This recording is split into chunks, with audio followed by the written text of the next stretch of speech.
نبی کریم صلی اللہ تعالیٰ علیہ وسلم نے فرمایا کہ میں نے خواب دیکھا ہے، کچھ لوگوں کو میں نے قمیضیں پہنے ہوئے دیکھا، کچھ کی قمیضیں ناف تک تھیں، کچھ کی پیٹ تک تھیں اور کچھ کی گھٹنوں تک تھیں۔ عمر میں نے تمہیں بھی دیکھا ہے، تمہاری قمیض تو پیروں سے ٹکرا رہی تھی۔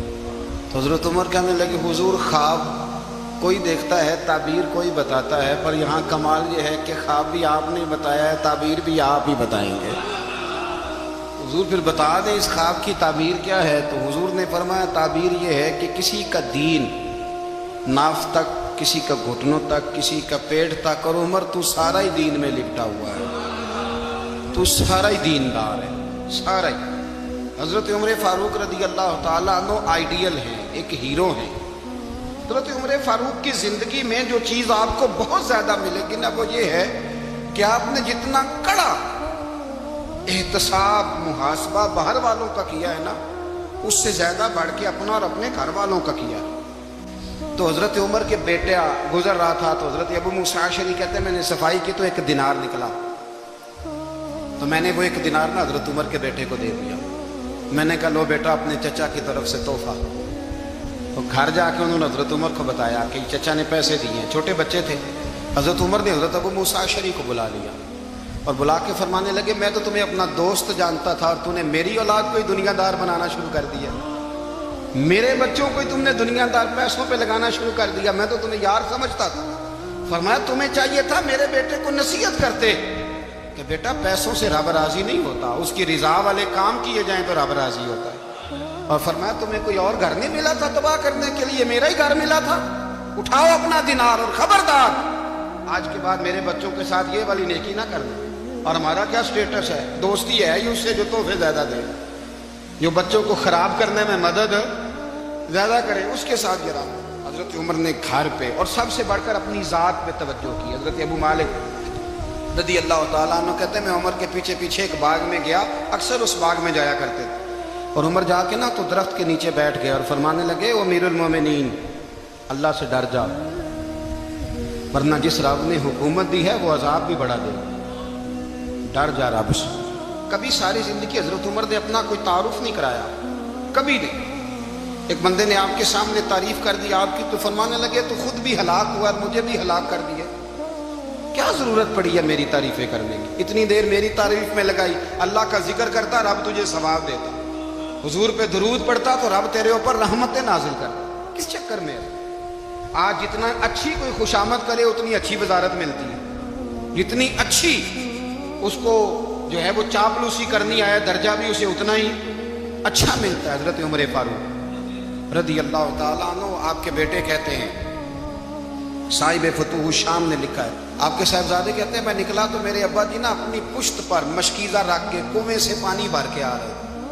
میں دوڑ کے آگے گیا، میں نے کہا ابا جی مجھے دے دے۔ فرمانے لگے بیٹا تیرا کیا خیال ہے، کوئی اور نہیں تھا مشکیزہ بھر کے لانے کے لیے، تیرا کیا خیال ہے؟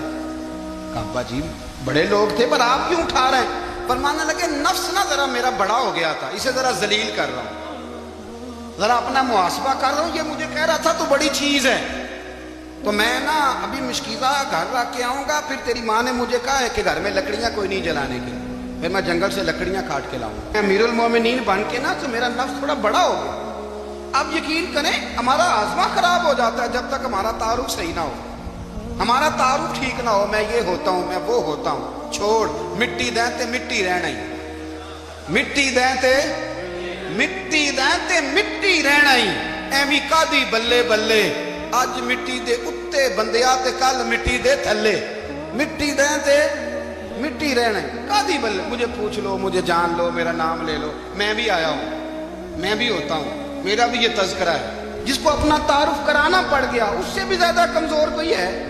فوٹو میں دکھاتا پھرتا ہے فلانے کے ساتھ فوٹو فلانے، تو کمزور بندے یہ کام کرتے۔ حضرت عمر فاروق اللہ اکبر، حضرت عمر جیسا بندہ 24 لاکھ مربع میل کا حکمران، اور شاہ روم کو خط لکھ کے کہتا ہے میں منت نہیں کرتا میں حکم دیتا ہوں، اتنا تگڑا بندہ۔